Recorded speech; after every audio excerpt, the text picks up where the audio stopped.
आपके साथ में रविंद्र कुमार इनसे संवाददाता और मेरे सहयोगी डॉक्टर योगेंद्र प्रजापति छोटी काशी अनुपशहर से।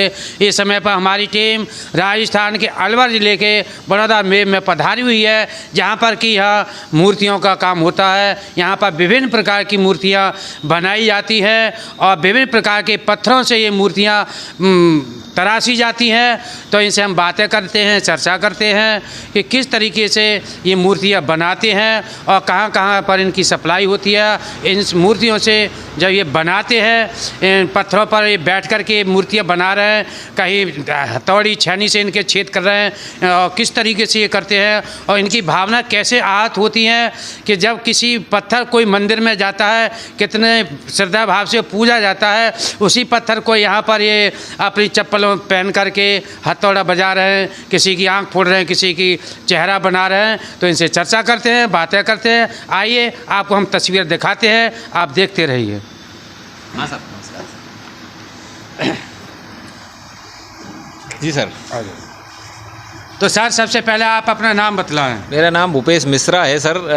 मैं रहने वाले कहाँ से? यहीं हमारा 12-13 किलोमीटर दूर गांव है, बुटोली गांव है। तो जी। हमारा ये पुश्तैनी काम है, हमारे दादा परदादा यही काम करते आए हैं। यही काम करते जी, आए जी, हैं। जी, जी। तो आप ये बतलाइए, जैसे आप मूर्तियाँ बना रहे हैं, जी, जी, जी। किस किस पत्थर की मूर्तियाँ बनाते हैं आप? मूर्तियाँ तो हम लगभग जो इंडिया में जितना भी पत्थर निकलता है, ग्रेनाइट से लेके ब्लैक से लेके और अपने राजस्थान का करीब 10-12 तरह का राजस्थान में निकलता है, संगमरमर इसको बोला जाता है, जिससे ताजमहल बना हुआ है जी।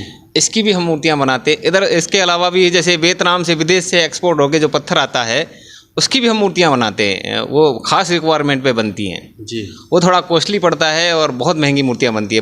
बाकी बहुत अच्छी क्वालिटी की मूर्तियाँ बनती हैं संगमरमर में।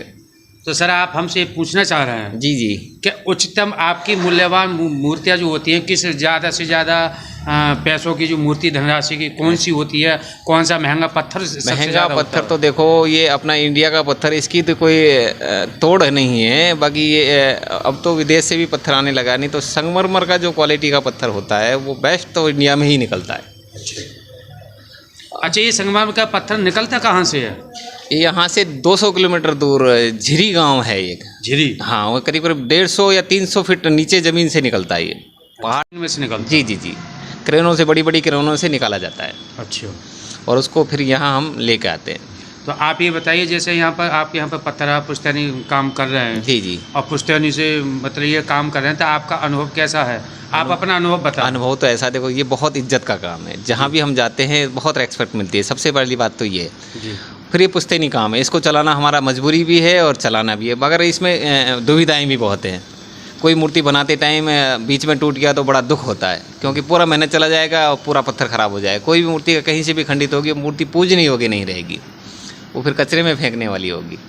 फिर इसके बाद में डस्ट का बहुत बड़ा इशू होता है। डस्ट जो होता है वो उससे बीमारियां बहुत होती है, जैसे दमा वगैरह, जैसे खांसी। जैसे ये डस्ट उड़ती है जी जी, इसका डस्ट बहुत उड़ता है तो ये हानिकारक होता है, दमा जैसी बीमारी को हट करके लाता है। बिल्कुल बिल्कुल। तो इसके लिए आप क्या करते हैं? जैसे इसके लिए तो जैसे कि शाम के टाइम दूध और गुड़ का उपयोग करते हैं। बाकी मेरे जो दादा थे वो इसी बीमारी से मरे थे, उनके भी ये टीबी हो गया था इससे। अच्छा।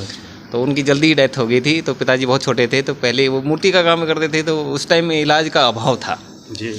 तो ये चीज़ें। तो सर मैं आपसे पूछना चाहता हूँ, सबसे पहले हम देवी देवताओं के ऊपर के जाते हैं। जी जी कि सनातन धर्म में जी, ये मूर्तियाँ जी, पूजनीय होती हैं भी। ये मंदिरों में जा करके पूजती हैं। जी, जी। कुछ पत्थर ऐसे होते हैं जो कितने पूजनीय होते हैं, कुछ वो तो पत्थर ऐसे पत्थर का किस्मत ये होता है कि तो कोई पत्थर तो देखो सीढ़ी में लगा है जो पैरों के कुचलता रहेगा जीवन भर, और कोई पत्थर का किस्मत ऐसा होता है कि उस पर माथा टेका जाता है।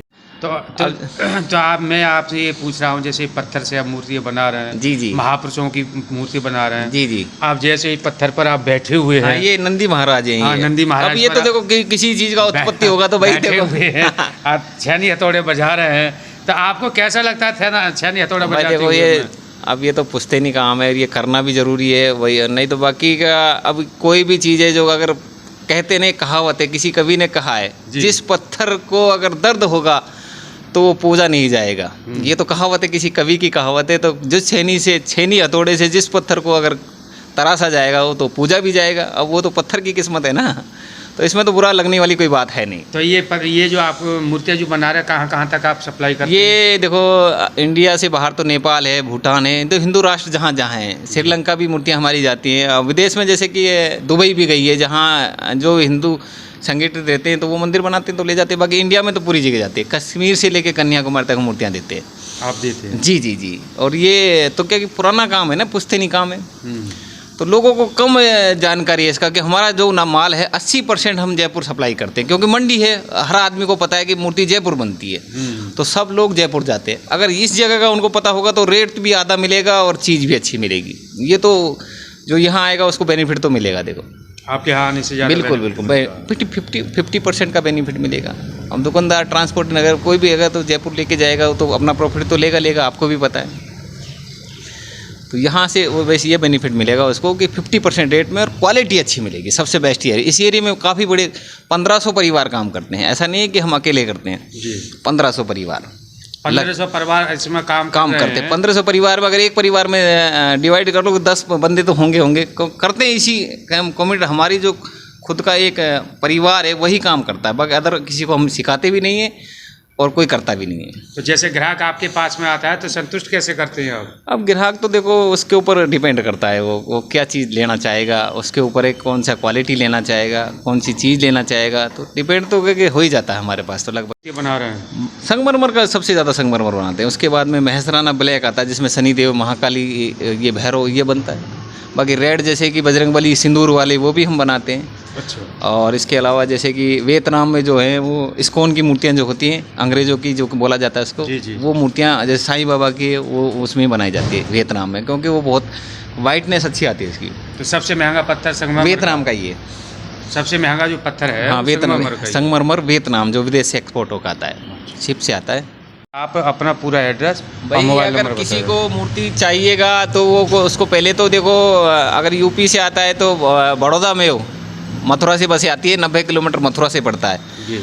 अदर इसके अलावा अगर वो कोई नहीं आना चाहता है तो मेरा नंबर है 9982253001 9982265301।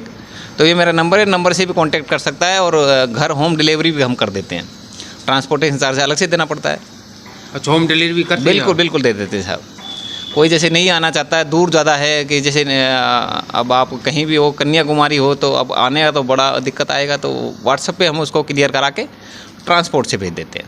बहुत धन्यवाद सर।